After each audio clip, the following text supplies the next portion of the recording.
Saya di sini akan menjelaskan bioteknologi modern, yaitu pembuatan insulin. Terlebih dahulu, perkenalkan, nama saya Tanayana Darnawan dari absen 28. Rekombinasi DNA dapat digunakan untuk memproduksi insulin. Proses pembuatan insulin melalui 3 tahap. Yang pertama, produksi rekombinan plasmid. DNA pengkode hormon insulin diperoleh dari sel pankreas manusia. Lalu, enzim retriksi digunakan untuk memotong DNA. Sedangkan plasmid dengan gen resistensi antibiotik diperoleh dari bakteri. Plasmid dipotong dengan enzim yang sama, yaitu enzim retriksi. Ketika fragmen DNA dan plasmid yang telah terbuka disatukan, beberapa plasmid akan terikat dengan fragmen DNA dan akan dibantu menyatu oleh DNA ligase membentuk rekombinan plasmid. Beberapa plasmid yang lain tidak mengikat fragmen DNA dan mereka akan terikat dengan diri sendiri. Plasmid ini adalah non-rekombinan plasmid. Yang kedua, transformasi dan seleksi bakteri. Kedua plasmid ini kemudian dicampur dengan bakteri E. coli. Campuran ini untuk memperkenalkan plasmid kepada sel induk.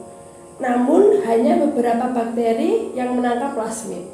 Bakteri-bakteri ini yang akan ditransformasi dan hanya beberapa yang memiliki plasmid rekombinan dan sisanya memiliki plasmid non-rekombinan.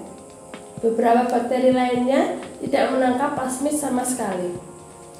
Untuk memilih bakteri yang bertransformasi, pertama, kultur bakteri pada agar plate atau cawan agar yang mengandung ampicillin.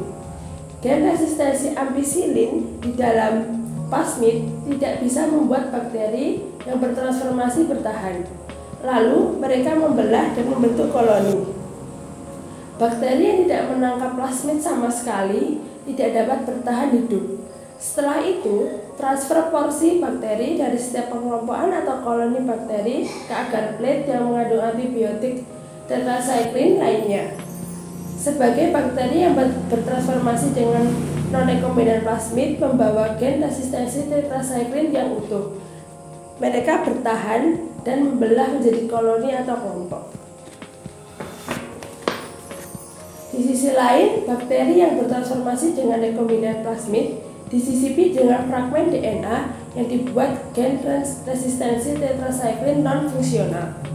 Namun, bakteri ini tidak dapat bertahan di agar plate. Hasil dari kedua agar plate ini, kita bisa identifikasi kelompok bakteri yang dibentuk dari bakteri yang bertransformasi dengan plasmid rekombinan dan memilih dari bakteri ini untuk tahap selanjutnya. Yang ketiga, produksi hormon insulin manusia.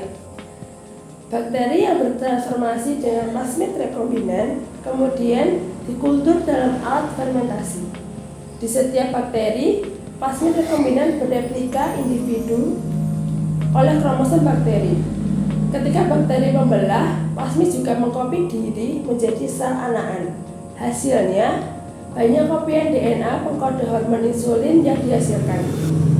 Akhirnya, ekspresi gen distimulasikan dengan bakteri untuk menghasilkan polipeptida. Polipeptida ini diekstraksi dari bakteri dan diproduksi menjadi hormon insulin fungsional. Demikian presentasi dari saya. Sekian dan terima kasih.